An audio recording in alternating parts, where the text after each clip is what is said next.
Hi. Looking at my slides here. We have the home page for the class up and running. Hungbo has put it up here.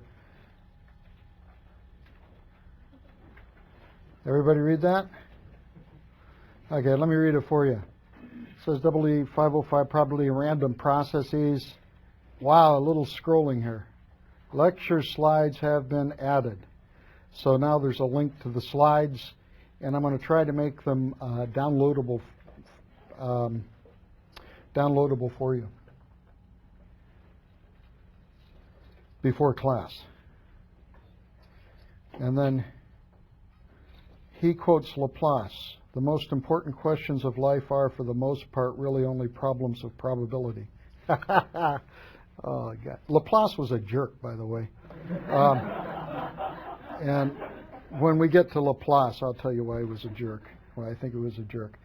Laplace existed and worked under Napoleon. And he was, in fact, one of the people who put together the metric system. So he's to be credited for that. But personally, he was kind of a jerk. Okay, I think that last time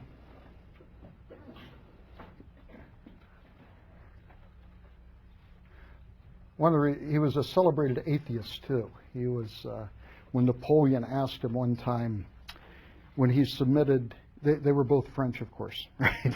But when he submitted a report on celestial mechanics, Napoleon asked him, "Where is God in what you've done?" And Laplace says, famous quote, "Sir, I had no need of that hypothesis," therefore putting in his little kick at atheism. Okay, we'll give equal time to some theists later on, okay?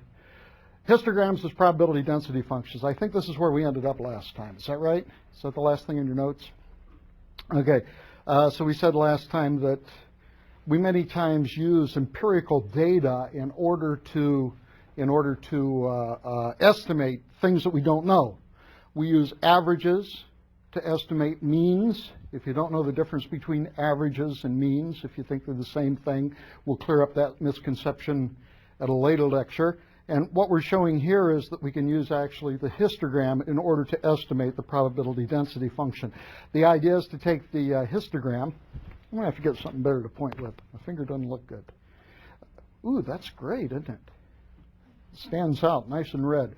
We take the histogram, we normalize it so that it has an area of 1, and then if we take the limit as n goes to infinity, the number of observations, and then take a look at a bin size, which is the interval over which we sort these things, then this is going to go to asymptotically the probability density function. We can also talk about discrete random variables. Now, discrete random variables are random variables that can only have a discrete outcomes. In other words, if you measure a voltage, usually that voltage is continuous. It's an analog sort of phenomena, whereas you roll a die, you can only get outputs of 1 through 6. So a die would be an example of a discrete random variable. Now, there are actually different types of discrete random variables. And usually for any discrete random variable, we say that the density function is equal to the summation of the probability that the random variable, summation over k, is equal to a sub k times del of x minus a sub k. So this is the general definition for the probability density function for a discrete random variable. Now, what this means is as follows. Suppose we have a random variable where we have x and the probability of x, and say x can take on different values, say 2.5 pi and 2.5 e and pi. And maybe the probability of 2.5 is equal to a quarter. Probability that it's e is equal to a quarter, and the probability that it's equal to pi is equal to a half. This is certainly a discrete random variable because the number of outcomes is finite. In this case, there's only 3 different outcomes Who knows why we use e for e to the x? Anybody know where that comes from? It's named after Euler. Remember Euler's equation, Euler's equation? E is from Euler, E-U-L-E-R. But the interesting aspect of this is that all of the probability mass is isolated into individual points through the process of this element called, which I will refer to as a Dirac Delta, after the physicist Dirac, Nobel laureate, who actually coined the use of a Dirac Delta. Now, Dirac deltas, we in engineering know, is that del of x, this is the engineering definition. If we have a pulse which has a width here of 1 over del and a height of del as a function of x, and we take the limit of this as del goes to infinity. In other words, as del goes to infinity, what happens to the base? It squeezes together. What happens to the top? It begins to puff up. No matter what the value of del is, the area of this is equal to 1. The area of this is equal to 1 no matter what the value of del is, even for del very, very large going to infinity. And so we refer to this, and we think of a delta function as something which has a 0 width, an infinite height, and has an area of 1. It's referred to by many names, which such as Dirac delta, point source, a point mass, etc. But again, the delta function is recognized as the isolation of area within an incrementally small area. And on the probability masses, if we were to take this, for example, as a probability density function, the probability density function in accordance to this formula would have masses, probability masses, at different points. It would have one at 2.5, it would have one at e, which is about, what, 2.7, and it would have one at pi. I'm not sure if I'm exactly on here, but the ones at 2.5 and the one at e would have a weight of a quarter. Now, even though this has a weight of a quarter, it doesn't mean that the height of this delta function is a quarter. We many times schematically use the height of the delta function in order to characterize how much area that it has. And the value at pi would be equal to a half. Now, all of these delta functions have a 0 width and an infinite height. The difference is that this one has an area of a fourth, this one has an area of a fourth, and this one has an area of a half. And we refer to them as point masses because we have taken all of the probability mass. What do we mean by probability mass? Well, if you have a density function, we said that it was something which was non-negative and had an area of 1. And you can think of it kind of as a mass density, except instead of mass, it has probability. So the mass would be, for example, the mass between these 2 points, say between A and B, would be equal to the area under here. So the probability mass between A and B is equal to the area between A and B. This is the definition of the concept of mass. With discrete random variables, all of this masses are collapsed to singularities, and each of these singularities has a different height. So you can see that any time we have one of these discrete random variables, any random variable that can only take on fixed values, their probability density function is always characterized by a bunch of Dirac deltas. In most cases that we're going to be interested in, a sub k is equal to an integer. A sub k is equal to k. For example, when I roll a die, the outcomes are integers. 1, 2, 3, 4, 5, 6, right? Those are the outputs that we possibly have. So in that case, the outputs are integers. The reason is that many times when we talk about discrete random variables, we are talking about a counting process. If I was to look, for example, at the random variables of the cars that pass the hub in the next 10 minutes, that would be an integer. It would be the number of cars. So in many cases, the a sub k's are equal to k. Now, in your text, it doesn't distinguish between these two types of random variables. They assume that all of the discrete random variables are ones where the a sub k's are equal to k, but indeed that's not the case. Here's an example that I gave you. It's very pedagogical, very made up, very cooked. But here's an example that I gave you where the probability masses do not occur at integers. If they occur at integers in other texts, these are referred to as discrete random variables of the lattice type because the points occur at equally spaced intervals corresponding to a lattice, if you will, both in 1 and higher dimensions. So we will be talking primarily about discrete random variables of the lattice type in this course. Okay, so this is the concept of the Dirac Delta. While we're talking at the Dirac Delta, it's important to recognize some of the history of it, which is really fascinating, but also a very important property of the delta function, which is called the sifting property. It turns out that for years, mathematicians never embraced the concept of a delta function. It's very weird. I mean, a mathematician remember we talked about a mathematician being very careful in taking little tiny baby steps with everything they did, prove an axiom, prove a lemma. Physicists and engineers, we don't care, we want to make the math work. That's what Dirac did when he came up with this notation. So it wasn't actually until the late 50s that the mathematicians actually came, and they didn't even like calling this a function because they said, no, it's not a function. A function can't be infinite. Can't do that. So they actually called it a distribution. And they said a delta function, a delta distribution, if you will, was a distribution that satisfied the so-called sifting property. The sifting property of delta functions, which said the following.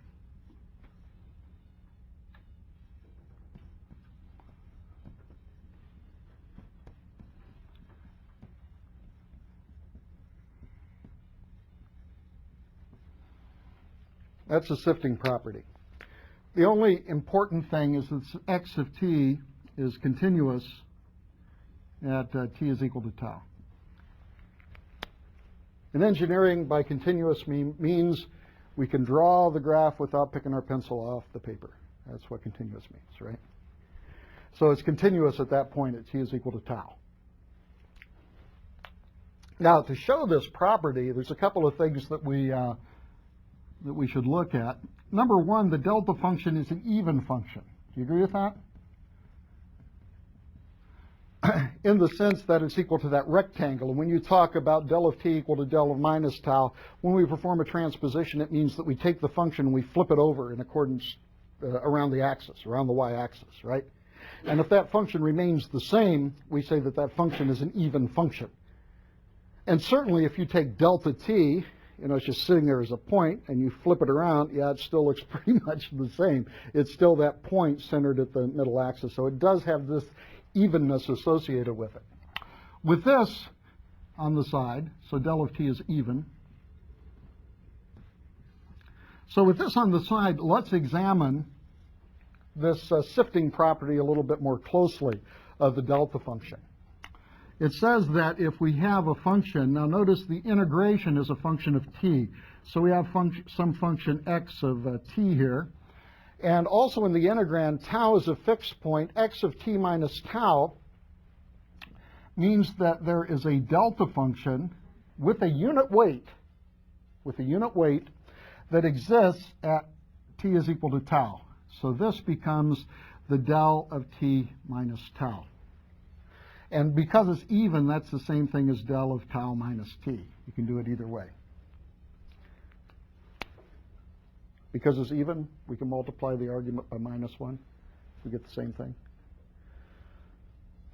Now, what does the integrand say? The integrand says to multiply these two functions. Now, before we integrate. So we're going to multiply these two functions. We multiply x of t by the delta function. What do we get? We get 0 everywhere, except where that delta function's at, right? But everywhere that delta function doesn't exist, that product is going to be equal to 0. Now, where the delta function exists, the value of the function at this point is x of tau, whatever the value of the function is there. So what we do is we write down the integrand, and we say this is exactly, these two quantities are exactly the same. Now they look they look the same, but the difference is here's an x of t, here's an x of tau, but they're the same thing because the only time those two things multiply each other that doesn't give you zero is when t is equal to tau. Do you agree with that? At least conceptually. So you notice what happens is that x of t sifts, hence the name sifting property. It sifts out the value at t is equal to tau. The next step, I wish I had a different color marker. I don't. But the next step is to integrate both sides with respect to t. Now you notice if I integrate with respect to t over here, I can bring out the x of tau, can't I? Right? Since it's not a function of t.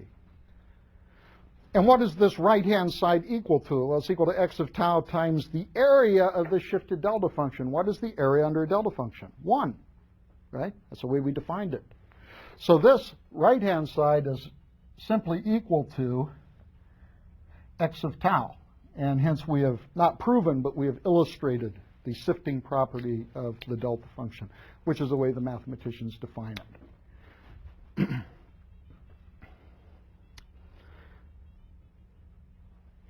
Okay. Let's go back to the overhead screen if we could. So we have discrete random variables, and we're going to assume that they only have integer outputs because we're going to remain faithful to what the book uses.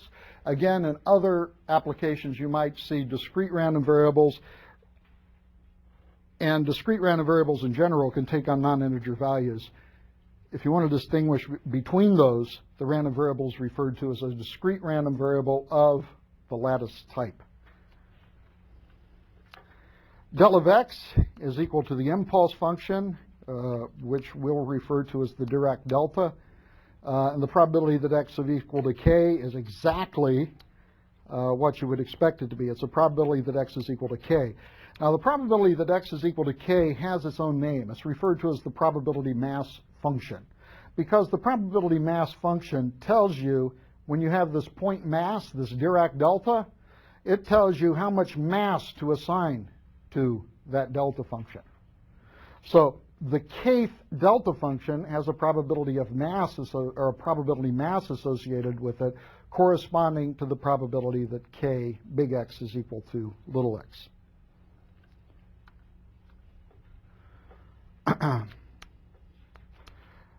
Now, historically, I've played around with delta functions my whole life. And there's only one place you ever get into a problem with delta functions. And if you ever get into this problem, backtrack and do the problem a different way because there's no answer. Beware of delta functions on the edge of integration. In other words, if I were to ask you, what is the integral from 0 to 1 of del of t? Okay, what is the integral from 0 to 1 of delta t? Well, the problem is that delta t exists here and exists here right on the origin, right? So when I integrate from 0 to 1 of this integral, what do I do with this delta function sitting on the edge? Do I include it? Do I exclude it? Do I keep half of it? Do I keep a third of it? It's a problem which can't be answered in general. The only place it can be answered is in the within the context of the problem. So if you ever run up with a problem like this with the Dirac delta on the edge, for example, of integration, go back to your problem and see if your problem says to include it or exclude it. If your problem doesn't say to include it or exclude it, then you got a problem. Okay. The problem is, if you will, ill-posed. The problem has not been sufficiently stated in a manner that it can be solved. This is the only place you'll ever run into problems with Dirac deltas is when the delta function exists on the edge. Question? Yeah. Every once in a while I've seen integrals with like a 0 minus or yes. Is that what Good point. And Laplace transforms, unilateral Laplace transforms, where you get the Laplace transform of a function. It's the integral from 0 minus to infinity of x of t times e to the minus st. This is probably where you've seen this sort of application. 0 minus, this resolves the ambiguity. It says integrate right before the origin, which means if there's a delta function there, you include it. Okay. So that's what that means, and this actually takes into account singularities which exist at the origin. If this is a continuous function, it doesn't matter if that's 0 minus or 0 plus. It doesn't matter. Okay, but if you are dealing with this delta function at the origin, yes, you want to include it when you use this sort of notation.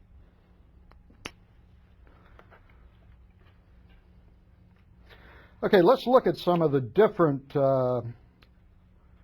random variable probability density functions. Before we do that, though, I wanted to do one other thing. I wanted to look at this probability mass function.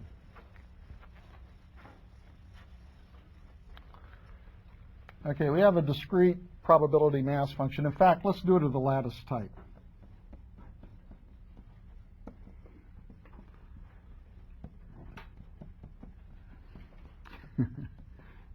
I have to beware. I had a friend at USC who gave a televised class right before lunch, and he always wore his microphone down here.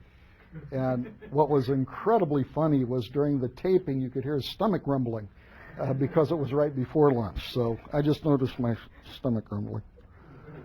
So I'll put it a little bit higher here. Okay, here's a discrete random variable, the lattice type.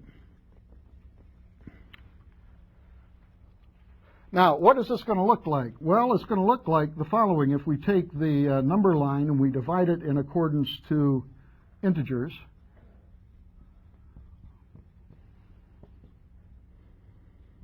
okay, we'll have delta functions at all of the integers.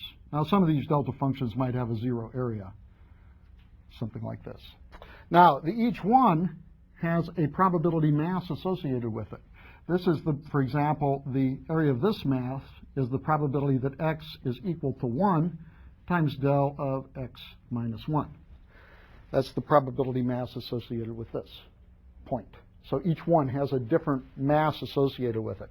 Now, one of the things we know, if we integrate the integrate the density function, what do we get? We get 1, right? So let's integrate the right-hand side. We can take the integration past the summation sign. We can take it past this probability sign. Can you always do that? Do you always take the integration sign past the summation sign? If you're an engineer, yes, you always can. Now, there are things you want to make sure that this is not a function of what you're integrating with respect to. But if this is not a function that you're integrating with respect to, you don't have to worry about it. There's actually some rules mathematicians use, such as absolute summability and things like that. But, man, if we spent time doing that, we'd never get anything done.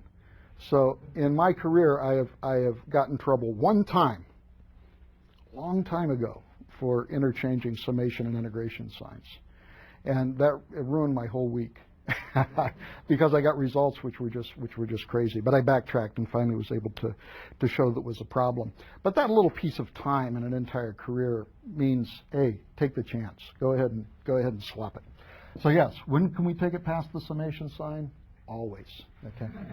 So this is the summation of k. We can take it past here because this is nothing more than a constant. The probability that x is equal to k.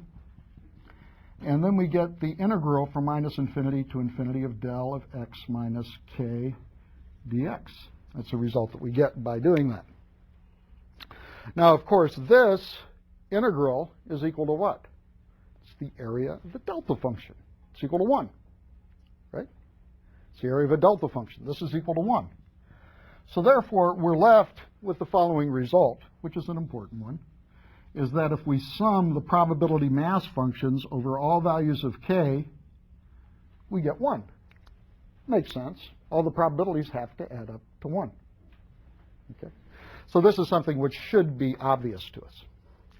In a similar fashion, if we wanted to, for example, to compute the probability that the random variable lied between, say, minus 1 and 2.5, say minus 0.5 and 2.5.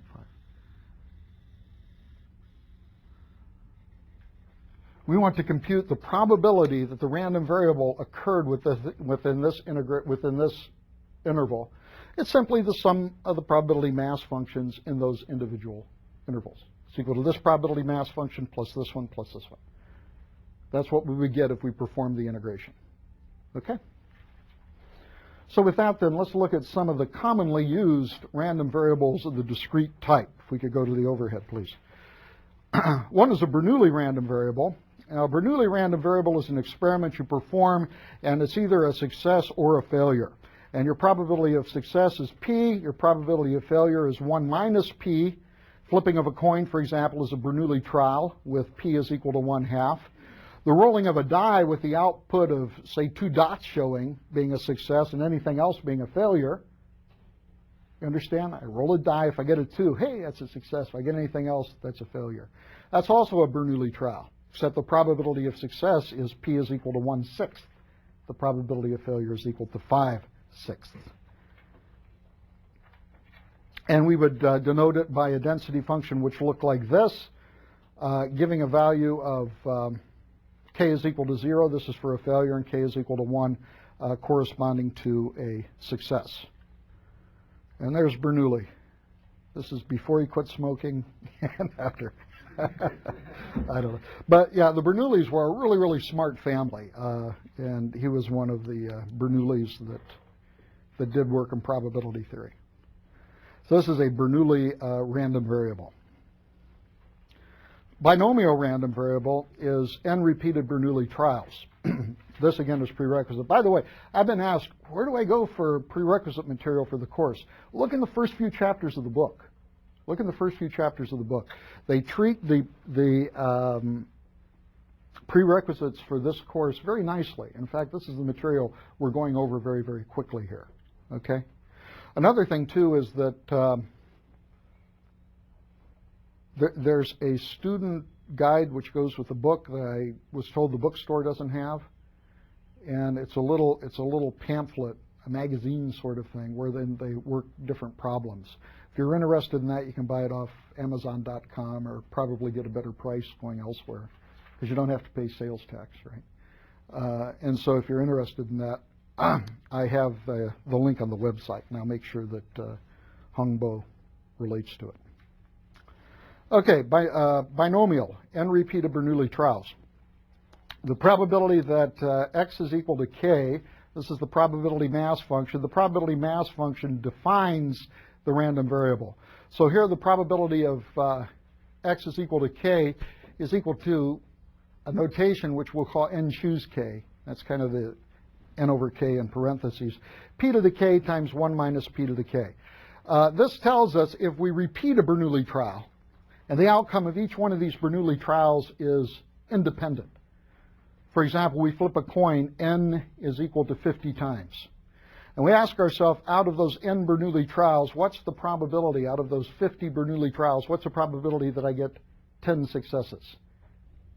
So in this case, it would be the probability that the number of successes I have was equal to 10. And I simply plug in the values here. N is equal to 50. I did it 50 times. And it was flipping a coin. P is equal to 1/2. And 1 minus P is equal to 1/2. So this would be the probability of getting, for example, k successes in n trials. I flip a coin 50 times, and I want to find out the probability I get k successes. Now, I'm not concerned of the order that those successes could come in. I could have 10 successes and 40 failures. I could have success, failure, failure, failure, success, failure, success, and when I got done, I had 10 successes altogether. So it doesn't matter the order that those successes came in. It's just that out of those 50 trials, I get 10 successes. That's the only thing I care about. I don't care the order that they came in. Now, n choose k is a binomial coefficient. Binomial coefficient is defined as n choose k as n factorial over k factorial n minus k factorial, which is also the elements in Pascal's triangle. You all hopefully know Pascal's triangle from high school, right? And Pascal's triangle, I don't know if you've ever been looked at it this way, but Pascal's triangle is actually a table lookup for binomial coefficients. You go down to the nth row and you count over the kth value, and whatever that value is in the Pascal triangle is the n choose k. So it's also referred to as a binomial coefficient. One of the places where we use binomial coefficients is if we have a plus b raised to the nth power. That's the following summation.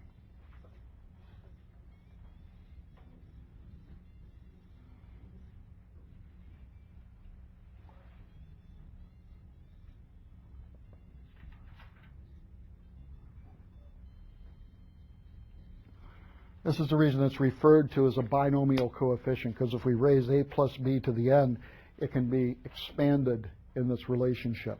This is referred to as a binomial expansion.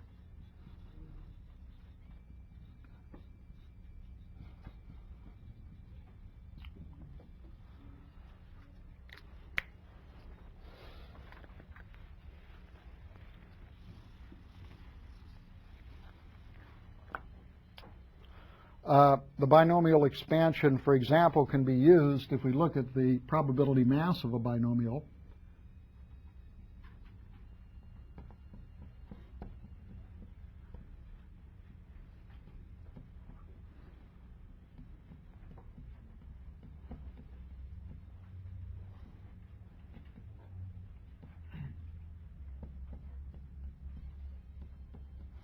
This is the probability mass of the binomial expansion. Let's see. Didn't work. Okay. Now, what should this summation be? If I sum up all of the probability masses, should be equal to 1, right? Is it equal to 1?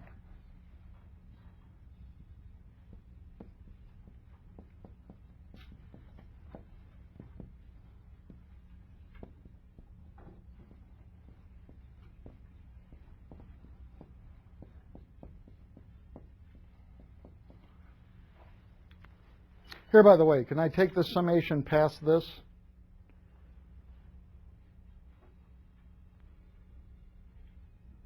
No. That has a k in it, and I'm summing over k. I can't take it past something I'm summing over, right? So no, I can't do that. But you notice that this is exactly the same as the binomial expansion, with a is equal to p and b is equal to 1 minus p, right? So what we obtain then is we obtain p plus 1 minus p raised to the nth power, which of course is 1. So indeed, all the probability masses do add up to 1, as we would expect. So that's for the binomial random variable. This is what a binomial random variable looks like. It's in your overhead, and I'm sure that you can't see it really well. But this is n, and this is as a function of k. I mentioned something called the central limit theorem, which says if you add enough stuff together, that you get a Gaussian sort of curve. Indeed, what we're doing when we do a binomial is we're adding up the results of a number of Bernoulli trials. And indeed, we get, notice this bell-shaped curve starting to take place here around n is equal to 60. So we're starting to indeed get something which looks like a bell-shaped curve. We'll show later in the course that this is indeed a Gaussian function by something referred to as a central limit theorem. This, by the way, is parameterized by p. If you use different values of p, you get different values. All of the probability density functions have parameters associated with them. We saw for the Bernoulli trial, it was just p. It had a single parameter, p, the probability of success. For the binomial coefficient, we have two parameters. We have p, which is the probability of success, and we have n, which is the total number of trials. So again, each probability density function family usually has one or more parameters associated with them. Here's another binomial random variable, and this is for k. Now, the binomial is actually discrete, and I've drawn something here which is continuous. This continuous function is actually an envelope of the heights of the Dirac deltas which exist at these different values. We've done that because I think a lot of arrows would get too busy and too confusing. Here's a binomial with a probability equal to 0.5. And again, we see here as n becomes very, very large in 20, we start getting a Gaussian or a hump-shaped sort of result. Okay, let's look at another type of random variable. What we're doing is we're going through some of the different random variables. Another one is the geometric random variable. Geometrical random variable has one parameter, just like the Bernoulli, and that is equal to p. The geometric random variable comes about when asking the question, well, when looking at the following problem. I want to perform a Bernoulli process until I get it right, until I get a success. Okay? Some of our faculty in our engineering department vote like this. They keep on voting until they get the result right. Some of the school levies are like that, right? You have a trial and you have a success or failure. And you repeat the process till you get a success. Well, this is strictly for the case of a Bernoulli trial. For example, I have a die, and I roll this die, and I'm going to roll this die until I get a 2. How many times do I have to roll it before I get a 2? That's a random variable, right? And the only thing that parameterizes this is the probability of success. It's the probability of success. And the geometric random variable is that random variable. If you play Russian roulette, how many times do you spin the cylinder before a bullet comes out, right? That's another example of a geometric random variable. So we repeat a Bernoulli trial until a success occurs. I just had a terrible... Did you ever do this? And you look all over yourself? I guess I'm okay. I got black on my hands, and I'm afraid excuse me. Okay. Yeah, I'm okay. So you repeat a Bernoulli trial until a success occurs, and the number of trials is referred to as a geometric random variable. And one can show the number of Bernoulli trials you do until you get a success is a geometric random variable with this as a probability mass function. Now notice this probability mass function has masses all the way out to k is equal to 50,000, right? Very fascinating result. I mean, there is a small chance you could flip a coin and you could go 50,000 times before you got the first hit, right? It's really small, but you could. So there's probability masses all the way out there. Okay, negative binomial random variable. This is kind of a generalization. It's also called the Pascal random variable. By the way, in Pascal's time, they were very taken aback by gambling. This was a big thing. And much of the motivation for looking into probability was to assess gambling probabilities and the probability of you winning a particular wager. And so many of these came from analysis of gambling things. The binomial, or the negative binomial, or the Pascal random variable, is a generalization of the geometric random variable, except instead of getting one success, you're going to get R successes. So I'm going to roll this die until I get 2 dots 4 times. Okay? I'm going to roll the die, roll it, okay, that's good, okay, that's bad. Oh, I got a 2, okay, that's 1 time. I'm going to keep on rolling it. No, there's a 4, there's a 7, here's a 6. Oh, there's a 2, okay, that's 2 times. And I'm going to keep on doing that until I get 2 2s, or 4 2s, I'm sorry, 4 2s. The question is, well, that's a random variable, how many times I have to roll it to get R successes. And that random variable is referred to as a negative binomial random variable, or a Pascal random variable. So we repeat the Bernoulli trials, let x is equal to the number of trials to achieve the rth success, and this is the probability mass function. We have the choose notation here also, and there's 2 parameters here. Number 1 is the number of successes you have, and number 2 is the probability of success that you have. Okay? So this is the negative binomial. The geometric random variable is a special case of this for r is equal to 1. In other words, how many times you have to do the trial in order to get 1 random variable output. And there's Blaise Pascal, who invented the first computer. Did you know that? Invented the first computer for the Queen of Netherlands, I think, back in the 1600s. And that's the reason that if you look at the language for artificial intelligence, it's named after Pascal. Pascal was also a great Christian theist. If somebody goes into seminary, they study the works of Pascal, especially his book Pensees, which is still published, and it's really interesting stuff. So that was Pascal, the Pascal random variable. Poisson random variable. This is a very important random variable as far as random arrival times. We'll find out, for example, that if we look at the number of packets received by a computer in an interval of time, that will typically be a Poisson random variable. The number of pops of popcorn that occur between a couple of times in your microwave. Well, it's popping, We'll show that that's a Poisson random variable. The number of cars that pass here in the next 5 minutes, we can usually model as a Poisson random variable.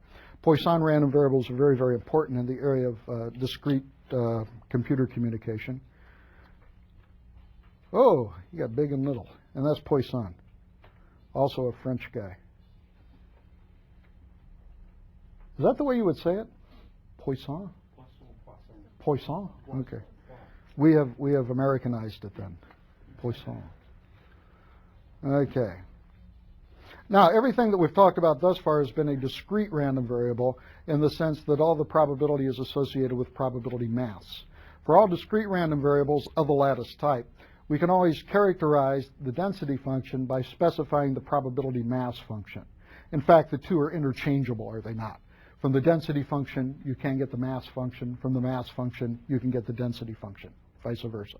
Okay, so those are discrete random variables, and every one of them that we have looked at thus far has been of the lattice type. Specifically, the outcomes can only be of integer values. But again, in the great scheme of things, the outputs for discrete random variables do not need to be integers. But in many commonly used models, they're not. Now, if you don't have a discrete random variable, what do you have? You have a continuous random variable. This is a random variable wherein the values can take on a continuum of results. One is a discrete uniform random variable. I'm sorry, this is still discrete. Excuse me. A discrete uniform random variable. Let me tell you, I'll give you an example of this. It is where you have a range of possible outcomes, integers from, say, A to B, and each one of those integers is equally probable. That's a discrete uniform random variable. An example we have here is you roll a die. Well, you can get a 1 or a 2 or a 3 or a 4 or a 5 or a 6, but each one of those has a probability equal to a sixth, right? So therefore, this is a discrete uniform random variable because within an interval, we have integers, all of which have the same exact probability. Another one is you round money to the nearest dollar. Say I give you a big sum, $1 million, down to the penny. And what you did is you took the pennies. You threw away the dollars amount, and you took the pennies. That's pretty well much going to be a random variable. Don't you agree? It's going to be pretty random. Probably doesn't mean anything. It's so random. In fact, when you fill out your income tax, the U.S. government allows you to either enter something or to round it off, right? The difference between what you enter and what you rounded off is probably a random variable. And what is this random variable? It's anywhere between minus 50 pennies and plus 50 pennies, right? So it's a discrete uniform random variable. Each one has a probability of 1 over 100, and it goes in steps of a penny from minus 50 to 50. So it's another example of a discrete uniform random variable. This makes us the leap into a continuous uniform random variable, where the random variable is uniform on the interval from A to B, and it's simply equal to a box on A to B. The classic example of a continuous uniform random variable is when you spin a wheel, a roulette wheel. And so you spin this roulette wheel, and the roulette wheel is uniformly calibrated from 0 to 1. When that roulette wheel stops, it's going to be pointing to a number between 0 and 1, right? That's an example of a uniform random variable where A is equal to 0, B is equal to 1. We might also, instead of spinning this wheel, talk about a random angle with, instead of measuring from 0 to 1, we would measure the angle of the wheel after it got done. That would be a random variable between 0 and 2 pi. If I were to go to the wall here and I were to look at the 60-cycle current, and I were to put it on the scope, do you have any idea what the phase is? Phase is probably random, right? I define some sort of time origin, and I plug it in the wall, and I look at the 60 cycles, and that's going to have some sort of phase between 0 and 360, right? So the phase of the line current, or the line voltage that I would measure out of the wall in the example that I just gave would be an example of a uniform random variable that was uniform over the interval from 0 to 2 pi.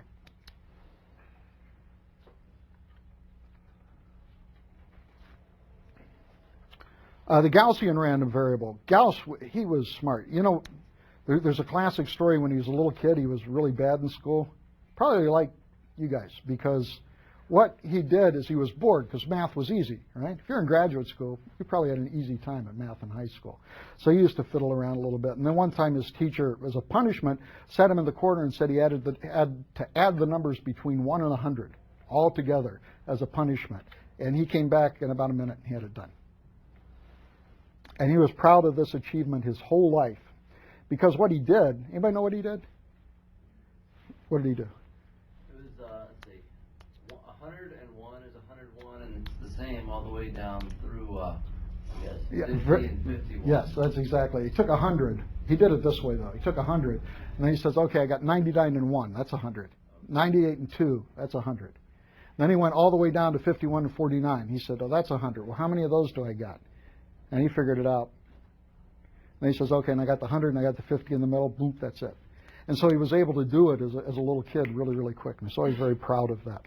Gauss, of course, is famous also for Gauss's law in electromagnetics. It's one of the 4 Maxwell's equations for the magnetic field. He has an MKS unit in electromagnetics named after him. Really smart guy.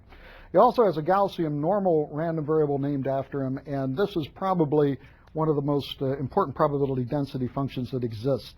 Many times people in some of the soft sciences say, I was talking to one of the faculty in fisheries the other day, and they use this sort of thing. They use it in psychology. It's the bell-shaped curve. Okay, that's what they call it. And the bell-shaped curve is a classic Gaussian, also referred to as a normal random variable.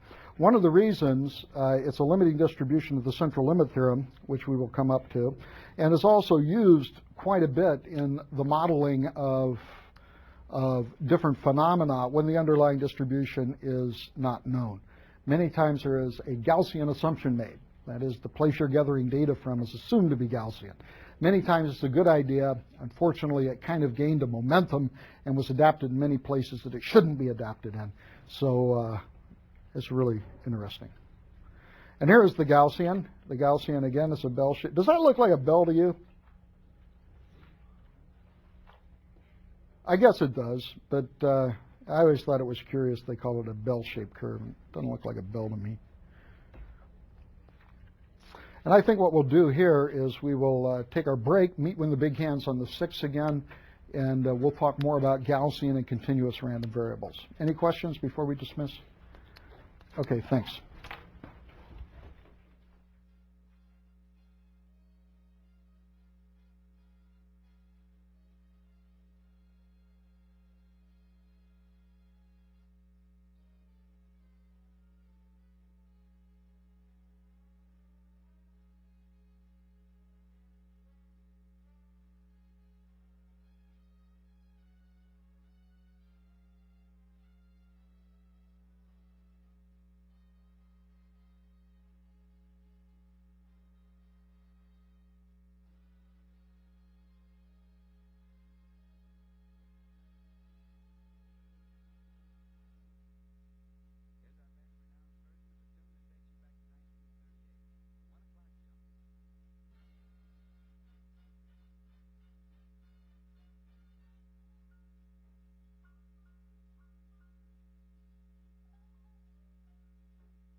Gaussian function, of course.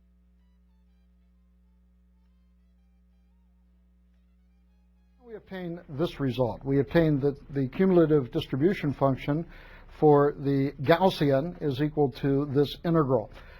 Typically, in such an integral, we make a substitution. You can't see that, can you? Huh? Now we can. Oh, is it? Okay. Okay. Get your bifocals out. Normally, in such case, the Gaussian, by the way, is parameterized by two numbers, the mean and the variance. M is the mean. It tells where the bell-shaped curve is centered. Sigma is the standard deviation. It tells how much the function, the bell-shaped curve, is spread out. Typically, we make the variable substitution. We subtract off the mean and divide by the standard deviation to get what is referred to as a z-value. And then the distribution function can be represented as 1/2 plus what I'm going to refer to as an ERF. An ERF means an error function. It's a contraction of error function. And the ERF is it's a higher transcendental function like sine and cosine and log. You live with it. You call it an ERF. There's no way it can be expressed any other way. It's an error function. Okay. And the error function looks like this. The error function is defined as 1 over root 2 pi 0 to z of e to the minus sigma squared over 2d sigma. Your book refers to what they call a Q function. A Q function is simply 1 minus the error function. So when you see a Q function in the book, you know it's simply equal to 1 minus the error function. So the error function actually goes between minus 0.5 and 0.5. It's the integral from 0 to z. So it's integral only over half of the bell-shaped curve from 0 to some indefinite point z. So it's an indefinite integral. Sometimes referred to as a sigmoid. A sigmoid is a word which is reserved for shapes, for curves that kind of look like S's, because I guess sigmoid means S. And does that look like an S to you? If you look at it sideways, I guess it's kind of an S. But indeed, this is the way all cumulative distribution functions look in a way, right? They have to asymptotically go between a lower and a higher value. So that's what we get. Here's an error function table. Can you read that?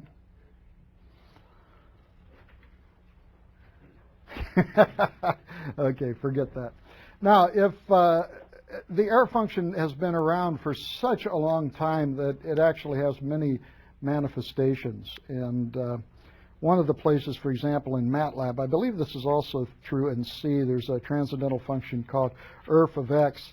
See, and what I did, you know, when you type help ERF, this is what appears when you type help ERF. So it's the error function, and they define it as 2 over square root of pi, which is totally different the way that I've defined it, and the book defines it, but that's okay. So the error function for Matlab is equal to 2 over root pi, the integral from 0 to z, e to the minus t squared dt, where the error function that we used is given by this integral, which I've repeated from the previous slide. I would expect you to be able to, by a little variable substitution in the integration, to derive one from the other. Okay? In fact, I'm not going to ask you to do it as a homework, but I'm going to ask you to do it just as kind of a practice to make sure you can substitute variables. Because if you can't, when we get into random variable transformations, you'll be hurting. So hopefully you should be able to do this. If there's any questions on this, I can do it for you. Do it for you next time.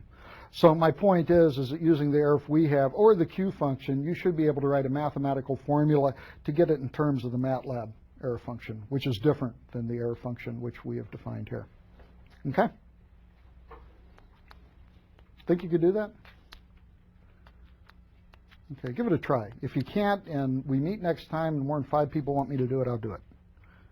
It's kind of a strange democracy, 5 people. Exponential random variable. Exponential random variable is thus called simply because what it is. It's a single-sided exponential that goes down with a time constant, if you will, is equal to 1 over lambda. Now, we'll be using in here many times to explicitly determine half intervals, unit steps. I'm going to use a mu of x as a unit step. So this is f of x, so it's lambda e to the minus lambda x times a unit step. And so this just chops it off for negative values. It's a commonly used model in reliability for constant failure rates. In fact, if you go into reliability, and t is time, lambda, 1 over lambda is sometimes referred to as the mean time between failures, if you're a reliability engineer, which I was for a year. Hated it. Okay, one of the neat things about the exponential random variable is that it's ageless. It's a commonly used reliability model. Okay, here is the definition for the density function. And what we're going to do is we're going to assume that x is a random variable dictating how long you live after you're born. Okay? Got it? So when you're born, how long you live is going to be x. So if you want to go in the actuarial business, which is very lucrative, I understand, you might want to know these sort of things, or in the area of reliability. So this is a very commonly used model. For light bulbs, for example, you buy a new light bulb. How long will the light bulb last when you screw in the light bulb? So many things. Thus, if we have this as the random variable describing this, then the distribution function, which of course is equal to the probability that x is less than or equal to x, is equal to the integration of this function. If you put a pencil to it, it's equal to 1 minus e to the minus lambda x times a unit step. That's the cumulative distribution function corresponding to the exponential random variable. Now, this random variable only is valid when you're born, right? For example, for you, x can't be less than, I don't know, how old's the youngest in here? 15, right? You've lived 15 years, right? So x has to be less than 15. So the question is there a way we can update this? That is, we have this random variable describing how long you're going to live. Can we update it and saying, okay, well, you've lived to be 18, 21, 23, 86, however how old you are. What's the probability now that I'm going to die, given that I have lived 18 years, 21 years? You understand the problem? So how do we update it? Well, it's a simple matter of doing conditional probabilities. You've lived for y years, say in your guys' case is what, around 21, I would imagine. So you've lived for y years. So the question we ask ourselves, and we'll have to go through this a step at a time, don't read it all, you'll hurt yourself. But what is the probability that x is less than or equal to x? That is, what's the probability that you die before x years, given that the number of years you have lived is greater than y, where y is how old you are right now, right? The random variable x only was good when you were born. But now we've updated it. We have more information. We know more about the random variable. We know that that random variable didn't happen in the first 21 years of your life. So we're given that your death is greater than 21. So we want to compute the probability that x is less than or equal to x, given that x is greater than y. We simply apply the definition of conditional probability to that, which is the probability that x is less than or equal to y, and probability that x is less than x, and probability that x is greater than y, divided by the probability that x is greater than y. By the way, when you make presentations, never do what I just did, which is read equations. Oh, that's terrible. You put people to sleep by doing that. So we get this expression. Nevertheless, I'll probably do it. So we have this. Let's interpret each one of these. Well, this numerator is simply the probability that your death time is between y, which is now, and whenever you die, right? The random variable when you die. So this top can be written as the probability that the random variable x occurs between now and whenever it is you're going to die, right? And the bottom here, the probability that x is greater than y, that's just equal to 1 minus the probability that x is less than y, less than or equal to y, right? So let's continue down.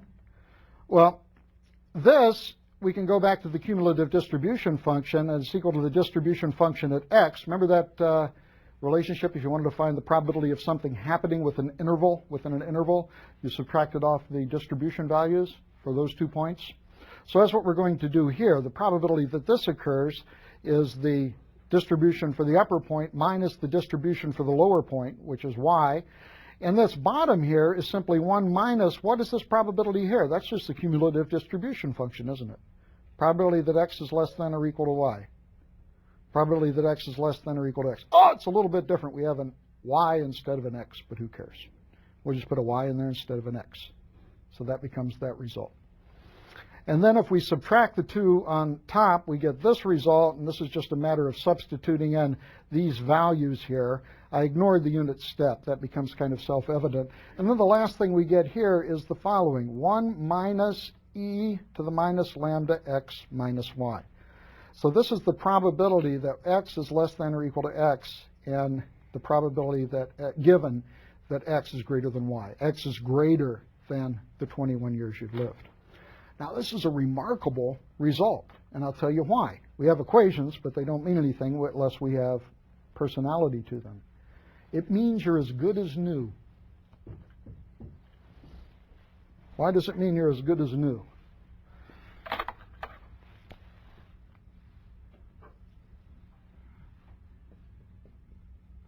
Here's your density function, or your distribution function when you're born. It's equal to something that looks like this. The probability you're alive when you're probability you're dead when you're 120 is 0.99999. Okay? That's what that means. Now, what we've just done is we've said that this is equal to 1 minus e to the minus x. So it's like a capacitor charging up.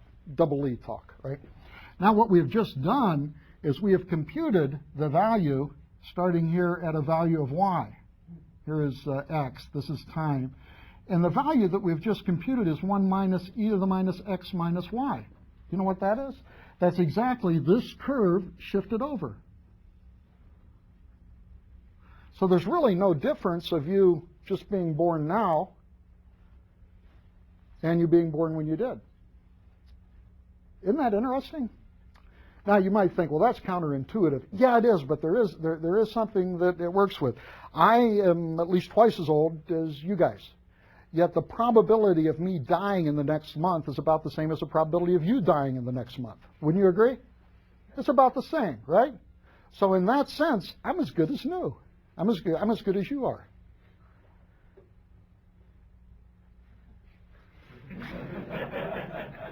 Okay, so this is a model. And it's a commonly used model in probability theory, which says that if something does last like this in reliability, that if you live to a certain age, your probability of existing is just like you're brand new. Now, in mortality and reliability theory, we won't go into the details. It is in your book, though. There's something called the bathtub curve, which is when you're born. They call it this infant mortality.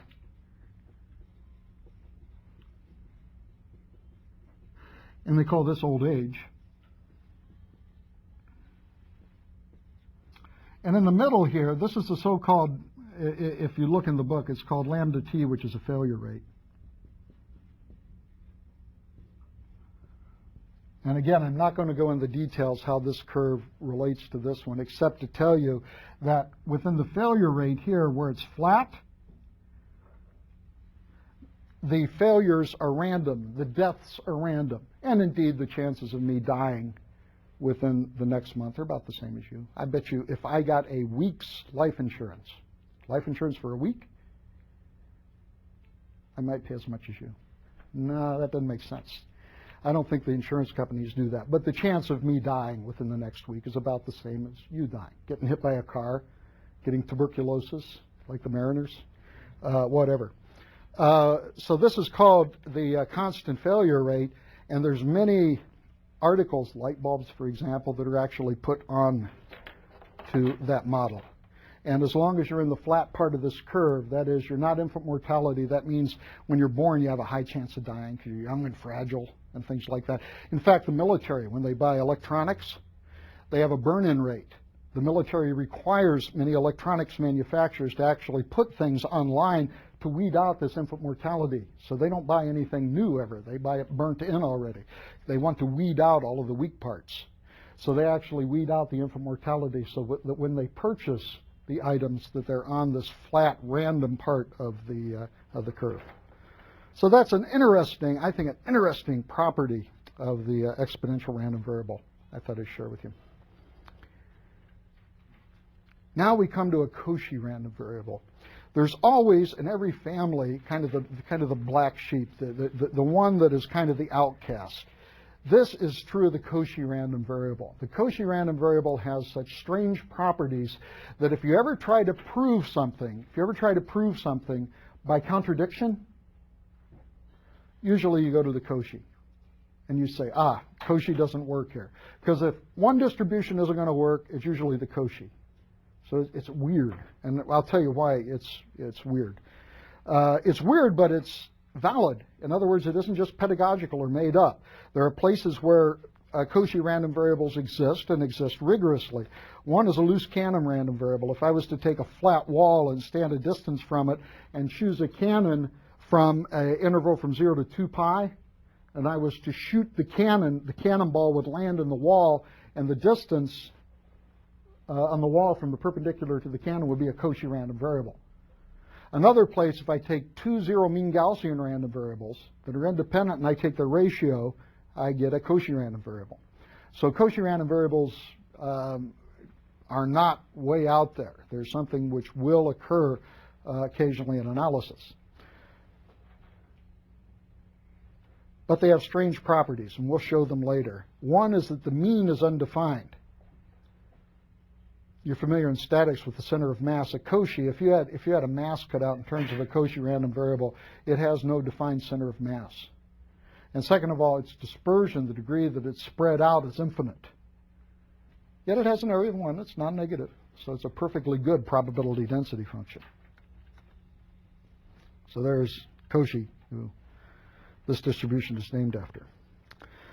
Here's what the Cauchy distribution can look like. You can see the Cauchy distribution looks like.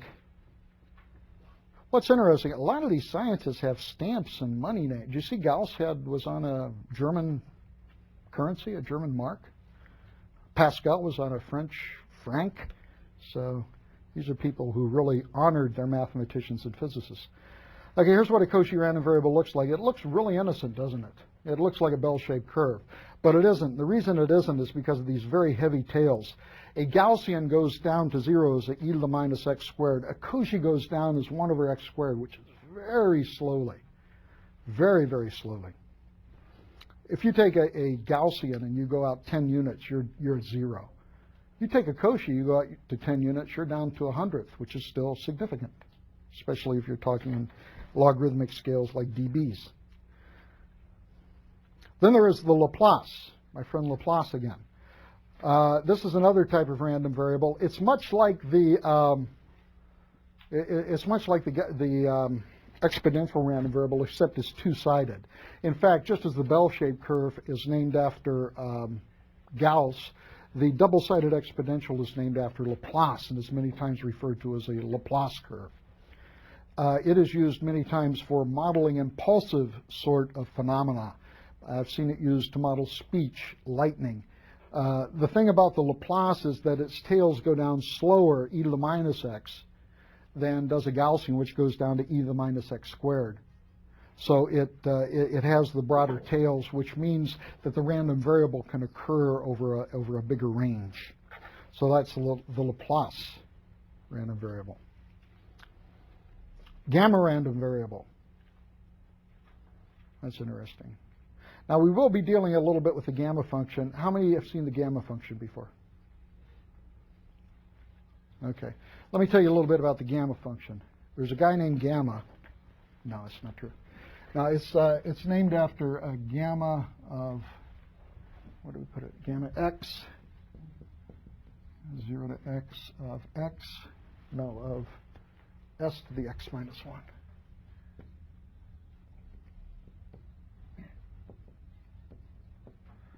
Be S. Okay. Factorials. Somebody one time sat down and said, okay, we have n factorial, n, and I'm going to do up here n minus 1 factorial. I'm going to plot n minus 1 factorial. So he came out here to 1. What's 0 factorial? 1, right? And then come out here to 2. What's 2 minus 1? 1 factorial is 1, right? Out here to 3. What is it? 2. 4 is 6. What's minus 1 factorial? Well, it turns out to be infinity. Anyway, it doesn't matter. Anyway, somebody looked at this and said, you know, I bet you I can draw a curve through this, a nice continuous curve through those points. And so they came up with a function which looked like that, which went through all of the factorial points, and that's the gamma function. So a gamma function is a continuous extension of the idea of what a factorial is. So gamma of n is equal to n minus 1 factorial, because it is designed to go through all of the individual points. But it also allows us to generalize the concept of factorial. We can talk now about 1/2 factorial. Well, that means nothing in terms of what we're used to factorials being. Like 3 factorials, 3 times 2 times 1. What's 1/2 factorial? I don't know. That idea has left us, but we are generalized now, but we can come here to this curve called the gamma function, and we can get, for example, look at gamma is equal to 3/2 and get the equivalent of 1/2 factorial. So the gamma function is an extension of the factorial. It's a smooth curve which is drawn through this. Now, what's interesting is that the mathematicians even went further. They took it to negative numbers. I don't think we'll use this. But they took it to negative numbers, and if you look at the negative numbers, they go like this. For some reason, I don't know. And in fact, you can have gamma of complex numbers. J factorial? Oh, man, that's getting weird. But you can extend this outside of just the just real numbers and positive numbers. Now, I want to make available to you a couple of books, if you're interested in them, in higher transcendental functions. We'll be talking in here a little bit about Bessel functions, a little bit about gamma functions.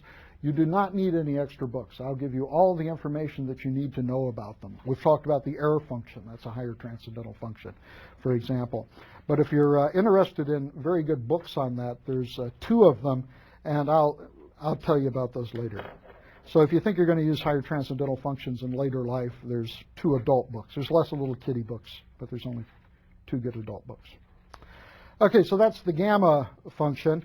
And notice this gamma function also has parameters. It has a parameter lambda, and it has a parameter a. So this gamma of a might look frightening initially, but it's just a number. And what do you think that number is used for? That number is used so when we integrate this over x, we get 1, right? It's just scaling. It's just a fancy number outside so that when we integrate over x, we get a total area equal to 1. There's an Erlang random variable, which is related to Poisson random variables if you get into communications. It's a gamma function for when one of these parameters is equal to an integer. In such cases, the gamma of a, as we saw, becomes n minus 1 factorial, and so it simplifies it a little bit for the Erlang random variable. We won't be seeing these a lot, but they're nice to have in your tool chest to have seen them. One that is used quite a bit in reliability is the Weibull function. Weibull, 20th century mathematician. Valandi Weibull died in 1979. This is a Weibull distribution, and it is really cool because it has e to the x to the x in it. I think anytime you have that, that's kind of neat. So it's e to the minus lambda x to the a. And it does turn out that the exponential is a special case of the Weibull for when a is equal to 1. So you can think of the Weibull as a generalization of the exponential. And the Weibull is used primarily, in my experience, in the area of reliability engineering. The chi-squared random variable is another one. Here we have the gamma function rearing its head again. We have a gamma function of a over 2.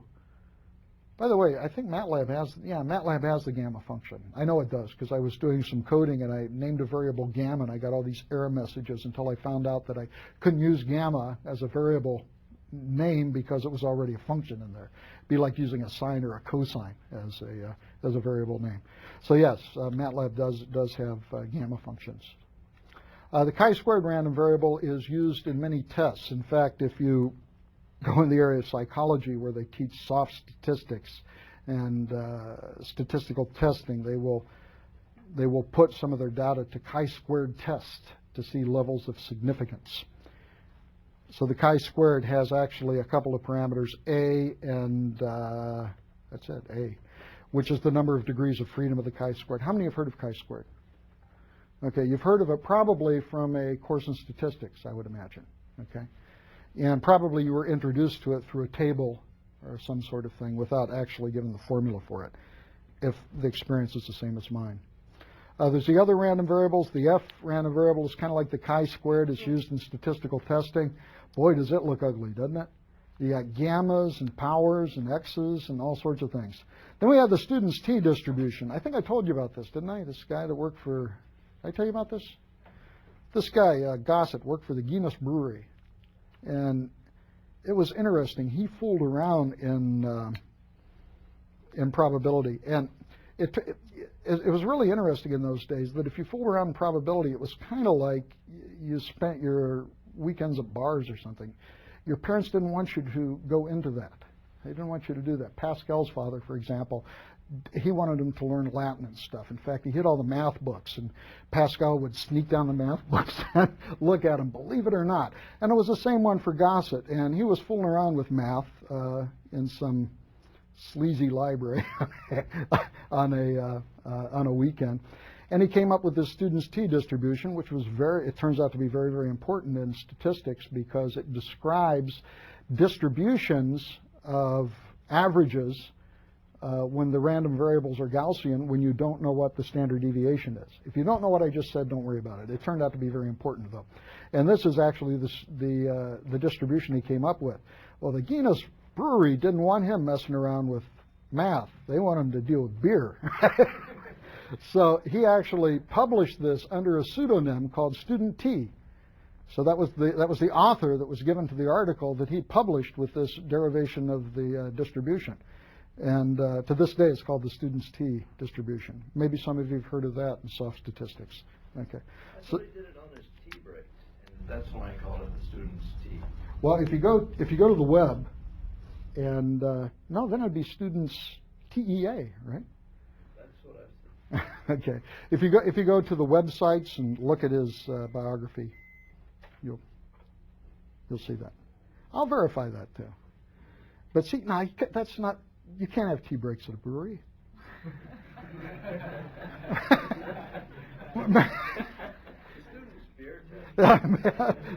Student's beer test. Okay. So that's Gaussian. Fascinating fellow.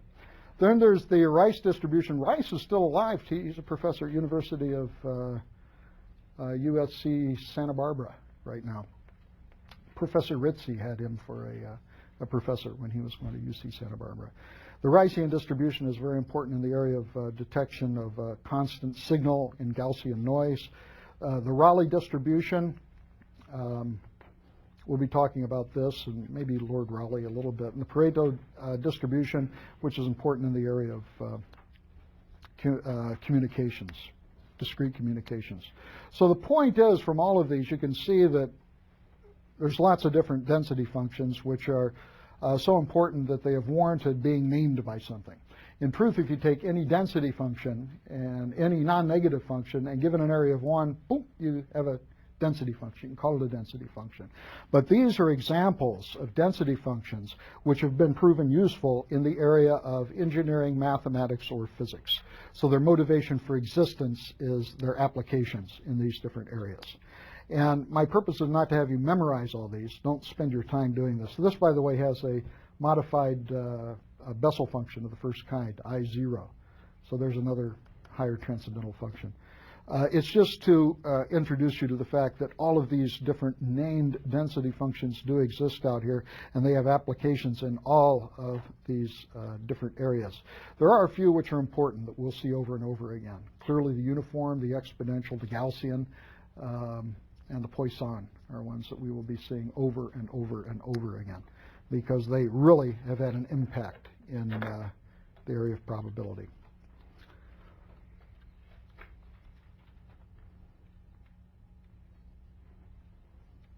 Am I going backwards? Yeah, I am. Gauss at Rice.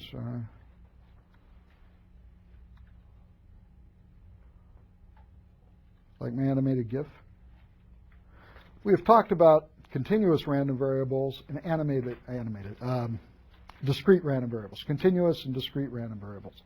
There are certain random variables that are mixed. In other words, they have a component to them which is both discrete and continuous. And so we refer to these as mixed random variables. Now, what's a characteristic of a discrete random variable? It has delta functions in its density. What's a continuous random variable? It has a continuous curve in its density. So what's a mixed random variable? It has delta functions and it has this curve in its density function. Let me give you an example of a mixed random variable. We have a traffic light that we go to, and it's red for 3 minutes and then green for 2 minutes. You come to the traffic light and let t be equal to the time you need to wait at the light. Now, if it's green, what's the time you need to wait at the light? 0, right? You just keep on going through. If the light is red, how long do you have to wait? Well, it depends how long it's been red and when you arrive. So it's your phasing of your arrival time there. So it does turn out that if we look at the random variable t, which is the time you need to wait, then a lot of that time is 0. There's actually a probability mass of 0. So there's a whole bunch of time corresponding to when the outcome can be in t is equal to 0. If you hit a red light, on the other hand, that's a continuous random variable depending on the phasing when you arrived at the red light. So if we actually look at the cumulative distribution function, it looks like this. This is the probability that the time you wait is less than or equal to t. Well, what is the probability that you have to wait less than or equal to 0 seconds? Less than or equal to 0. Well, it's the same as probability equal to 0 seconds, right? And clearly you can't wait for negative seconds. But that is equal to 2/3, since the light is green for 2/3 of the time. So the probability that you don't have to wait at all is 2/3 of a minute. Or 2/3. Do you agree with that? 2 minutes out of 5 minutes. So probability that you have to wait for negative time clearly is 0. It doesn't mean anything. The probability you have to wait for less than or equal to 0 minutes is equal to 2/3. And then it goes up depending on where you hit the red light, right? If you hit the red light right at the end of the red light, you don't have to wait very long. If you hit it over here right at the beginning of the red light, then the probability that you'll wait, say, for 3 minutes, this is if you hit it right at the beginning of the red light, becomes larger. But in no case can you, wait, is this right? Yeah, 3 minutes is the maximum you can wait. So what is the probability that you wait for less than or equal to 3 minutes? That's equal to 1, right? Right? And it goes up linearly between the 2/3 and the 1 at 3 minutes. And this indeed is a discrete random variable. Now, let me show you about the discrete random variable. We actually came up with the density function for this.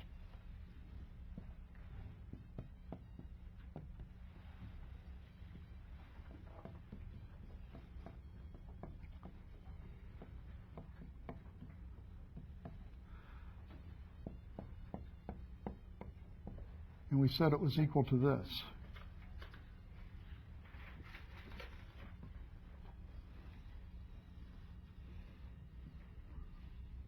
This is what I had drawn on the PowerPoint slide there, right? So that is the density, or the distribution. In order to get the density from this, we need to differentiate. And here's where delta functions come in.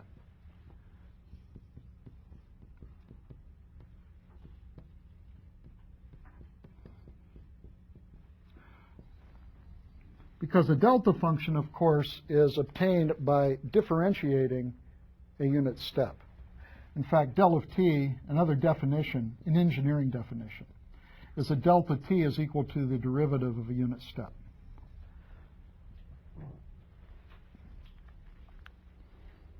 See, mathematicians would say that this has an infinite slope at the origin and the slope isn't defined, so therefore it doesn't have a derivative there. Yeah, it does. It's a delta function. So what we do is this comes up to 2/3, So loop, loop, loop. This has a derivative of a delta function, and the weight under the delta function is the degree of the jump. Here, going from here to here, we move 2/3 of a unit.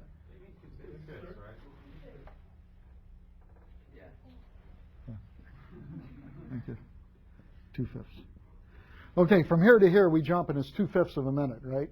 So that becomes the weight under this delta function. So it's 2/5 times del of t. 2/5 means that's the mass under there. And then, of course, the slope here, what's the slope there?